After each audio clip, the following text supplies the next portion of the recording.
Trump کے اس بیان کے بعد فوری تہران سے اس کا رد عمل دیتے ہوئے سختی طور پہ کہا ہے کہ ہمارا بلا واسطہ یا بال واسطہ کسی قسم کا امریکہ کے ساتھ کوئی مذاکرات نہیں ہو رہے، اور ہمارے مذاکرات ان سے ممکن بھی نہیں ہے۔ اگر مذاکرات ہوئے تو انہوں نے پہلے ہی کہہ دیا کہ اگر ہم مذاکرات ہوئے تو ہماری ہی ٹرم اینڈ کنڈیشنز پہ ہوں گے، کیونکہ ان کا پہلے دن سے کہنا ہے کہ سب سے پہلے تو امریکہ اس پورے خطے سے اپنے فوجی اڈے ختم کرے،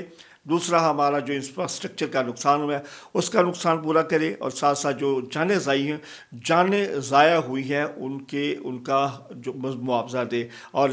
کے ساتھ ساتھ عالمی طاقتیں اس بات کی گارنٹی دیں کہ آئندہ اسرائیل اور امریکہ ایران پر حملہ نہیں کریں گے۔ اگر یہ تمام شرائط منظور ہیں تو تب جا کے ہم مذاکرات کے لیے بیٹھیں گے۔ تو اب صورتحال یہ ہے کہ امریکہ نے اپنی شرمندگی کو بچانے کے لیے کہ ہم جو ہے ہمارے مذاکرات ہو رہے ہیں، اور وہ تو جس کی بھی جو بڑی مثبت